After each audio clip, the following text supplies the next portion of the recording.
بے حد احتیاط اور حوصلہ درکار ہے۔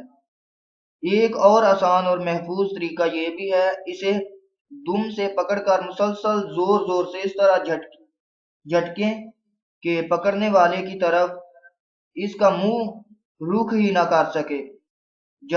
چکروں اور جھٹکوں کے ساتھ ساتھ اگر اس دوران سانپ کو ایک آدھ بار زمین یا دیوار پر پٹک بھی دیا جائے تو اسے خطرناک دشمن کا صفایا جلد ہو سکتا ہے۔ باہر کیف یہ بات یاد رہے کہ اس سارا عرصہ سانپ کو اپنے آپ اور تماشائیوں کے جسموں سے دور رکھنا بے حد ضروری ہے۔ خطرناک سانپوں کے ساتھ مسلسل بند رہنے کا نیا عالمی ریکارڈ۔ ایک خلیجی اخبار میں 1996 میں شائع ہونے والی ایک رپورٹ کے مطابق دو سہیلیوں نے 888 زہریلے سانپوں کے ساتھ شیشے کے ایک کمرے میں مسلسل 12 دن بند رہ کر ایک نیا عالمی ریکارڈ قائم کیا ہے، جسے gains book of world record میں بھی شامل کر لیا گیا ہے۔ رپورٹ یوں ہے کہ سانپوں کے چینی بادشاہ زیانگ کونگ کی نوجوان لڑکی اور اس کی ایک سہیلی سرکسوں میں سانپ کو بھوسا دینے کا کرتب دکھایا کرتی تھی۔ ان دونوں کے لیے $24,000 کی لاگت سے شیشے کا ایک خصوصی کمرہ تیار کیا گیا۔ کمرے میں سونے کے لیے نرم گدوں کے علاوہ ٹی وی، ٹیلی فون اور ورزش وغیرہ کی تمام سہولتیں بھی مہیا کر دی گئیں۔ کمرے میں 888 خطرناک سانپ رکھ دیے گئے، پھر ان دونوں چینی سہیلیوں کو زہریلے سانپوں کے ساتھ کمرے میں بند کر دیا گیا۔ شیش کمرے کے باہر gains book of world records کے خصوصی نمائندہ کو نگرانی اور ذاتی مشاہدوں کے لیے بٹھا دیا گیا۔ پہلے روز ایک کوبرا نے ایک لڑکی کی انگلی کو کاٹ لیا، مگر طبی امداد آنے سے پہلے ہی لڑکی نے اپنی ماں کی دی ہوئی ایک دوائی سے کوبرے کے زہر کا اثر زائل کر دیا۔ 2-3 روز مسلسل اکٹھے رہنے سے ہی آہستہ آہستہ تمام سانپ دونوں لڑکیوں سے مانوس ہو گئے۔ رات کو جب لڑکیاں گدے پر لیٹتی تھیں تو ہر سانپ کی یہی کوشش ہوتی تھی کہ وہ لڑکیوں کے پہلو میں رہیں۔ دن کے وقت بھی اکثر سانپ لڑکیوں کے ارد گرد رینگ رینگ کر اپنی دوستی اور خیر سگالی کا اظہار کرتے رہے۔ ان چینی لڑکیوں نے مسلسل 12 روز ان خطرناک سانپوں کے ساتھ شیشے کے کمرے میں گزارے۔ اس سارا عرصہ اخبار، ریڈیو اور ٹیلی ویژن کے نمائندے باہر سے ان کی تصویریں اتارتے رہے اور فون پر انٹرویو بھی لیتے رہے۔ اس سے پہلے سنگاپور کے ایک اور مشہور سپیرے نے 200 سانپوں کے ساتھ متواتر 10 روز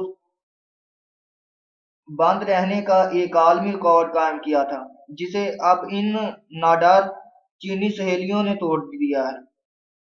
جرائم کے خلاف زہریلے کوبرا سانپوں کا انوکھا استعمال۔ 1997 کی ایک اخباری رپورٹ کے مطابق انڈونیشیا کی پولیس جرائم کی روک تھام کے لیے زہریلے کوبرا ناگوں کے استعمال کے عملی منصوبے تیار کر رہی ہے۔ کوبرا دیکھتے ہی ہر انسان پر ڈر خوف طاری کر دیتا ہے۔ پولیس کا خیال ہے کہ زہریلے کوبرا سانپوں کو ان 2 مقاصد کے لیے مؤثر طور پر استعمال کیا جا سکتا ہے۔ نمبر 1، احتجاج کرنے والے مشتعل ہجوموں کو منتشر کرنے کے لیے پولیس کا موقف ہے کہ ایسے بے قابو ہجوموں پر کوبرے پھینکنے سے انہیں بآسانی ڈرایا، دھمکایا اور بھگایا جا سکتا ہے۔ نمبر 2، مشتبہ ملزموں کے منہ سے صحیح بات نکلوانے کے لیے پولیس کا خیال ہے کہ اکثر مشتبہ ملزموں سے ٹھیک بیان نکلوانے میں بھی کوبرا ناگ کے ڈسنے کا خوف بہت مددگار ثابت ہو سکتا ہے۔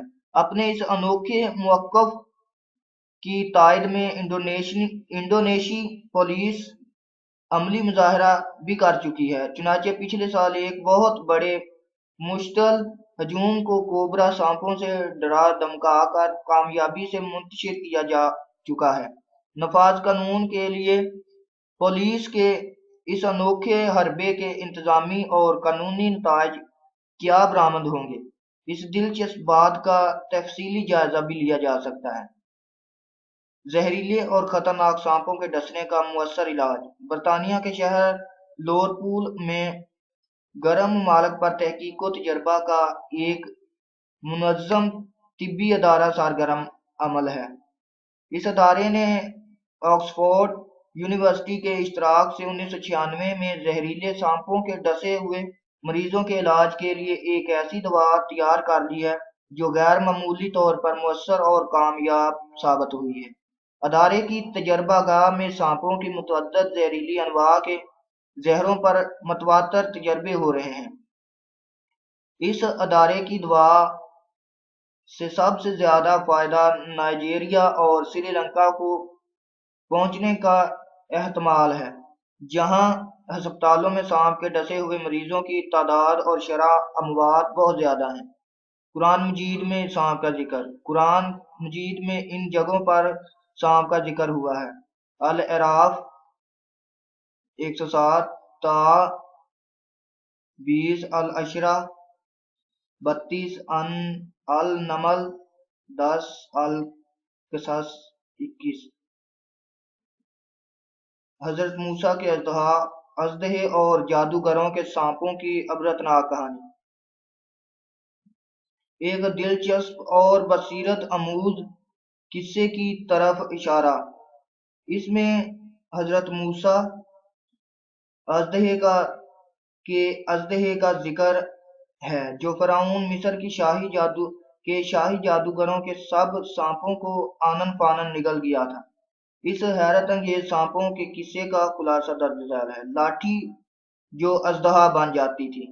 اللہ تعالیٰ نے حضرت موسیٰ کو 9 معجزے عطا فرمائے تھے۔ ان میں سے 2 معجزے بہت زیادہ مشہور ہوئے۔ ایک مشہور معجزہ تو یہ تھا کہ جب حضرت موسیٰ اپنی چھڑی زمین پر پھینکتے تھے تو وہ خوفناک اژدہے کا روپ دھار لیتی تھی۔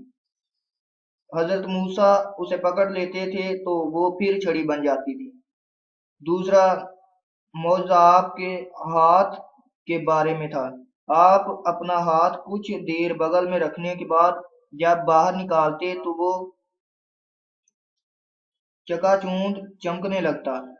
معجزے عطا کرنے کے بعد اللہ تعالیٰ نے حضرت موسیٰ کو حکم دیا کہ وہ فرعون کے پاس جائیں اور اسے صحیح راستے پر لانے کی تلقین کریں، اور ان دنوں کے بادشاہوں کا شاہی لقب فرعون ہوا کرتا تھا۔ حضرت موسیٰ کے وقت کے فرعون کا ذاتی نام رامس دوم تھا۔ وہ بے حد مغرور اور بے مغز تھا۔ اس نے خدائی کا دعویٰ بھی کر رکھا تھا۔ اللہ کے حکم میں حضرت موسیٰ اپنے بھائی حضرت ہارون کو ساتھ لے کر فرعون کے دربار میں جا پہنچے۔ آپ نے فرعون سے کہا، اللہ تعالیٰ پر ایمان لے آؤ اور میری قوم بنی اسرائیل پر ظلم و ستم سے باز آ جاؤ۔ فرعون نے کہا، اگر تم واقعی سچے ہو تو کوئی معجزہ دکھاؤ۔ اس پر حضرت موسیٰ نے فرعون کو بھرے دربار میں اژدہا اور چمکیلے ہاتھ والے دونوں معجزے دکھا دیے۔ فرعون کی آنکھیں کھلی کی کھلی رہ گئیں، مگر اس نے پھر بھی گناہوں سے توبہ نہ کی اور اصلاح پر بالکل مائل نہ ہوا۔ اس کی بجائے وہ الٹا حضرت موسیٰ سے کچ بخشی اور تلخ کلامی پر اتر آیا۔ اس نے کہا کہ ان معجزوں کو جادو کے شبدوں سے زیادہ وقت نہیں دی جا سکتی۔ اس نے بلکہ آپ کو چیلنج کیا کہ آپ اس کے نامور شاہی جادوگروں سے شعبدہ بازی میں سرعام مقابلہ کریں۔ حضرت موسیٰ نے فرعون کا چیلنج قبول کیا۔ طے شدہ پروگرام کے مطابق ایک دن ایک بڑے میدان میں حضرت موسیٰ بھی آ گئے اور فرعون اور اس کے مشہور شاہی جادوگر بھی۔ میدان کے چاروں طرف تماشائیوں کے ہجوم اکٹھے ہوئے۔ مقابلہ شروع ہوا۔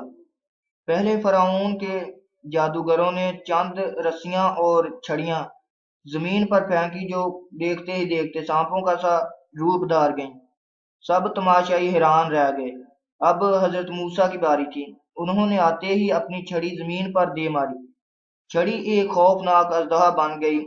اژدہے نے جادوگروں کے تمام چھوٹے سانپوں وغیرہ فوراً ہڑپ کر لیے۔ اس پر سارے تماشائی مبہوت ہو گئے، ہر طرف حیرت اور سکوت کا عالم طاری ہو گیا، حتیٰ کہ تمام جادوگر بھی بلند آواز سے پکار اٹھے کہ حضرت موسیٰ واقعی سچے ہیں۔ انہوں نے بت پرستی اور شعبدہ گری سے تائب ہونے کا اعلان بھی کیا۔ فرعون کی ہٹ دھرمی اور غیظ و غضب میں اضافہ۔ اکھڑ فرعون پر ان باتوں کا کوئی اثر نہ ہوا۔ حاضرین کے خیالات میں یکا یک تبدیلی اور شاہی جادوگروں کے ڈگمگانے پر وہ آپے سے باہر ہو گیا۔ سرعام مقابلے میں شکست فاش کے بعد اس کے غیظ و غضب میں مزید اضافہ ہوتا چلا گیا۔ اس کا تکبر، غرور، ظلم اور ناانصافی زیادہ شدت اختیار کرتی چلی گئی۔ وہ بدستور اللہ تعالیٰ کے وجود کا صاف انکار کرتا رہا۔ جب ضدی فرعون کو راہ راست پر لانے کی تمام امیدیں خاک میں مل گئیں تو اللہ تعالیٰ نے اسے اور اس کی سرکش ٹولہ کی تباہی کا فیصلہ کر لیا۔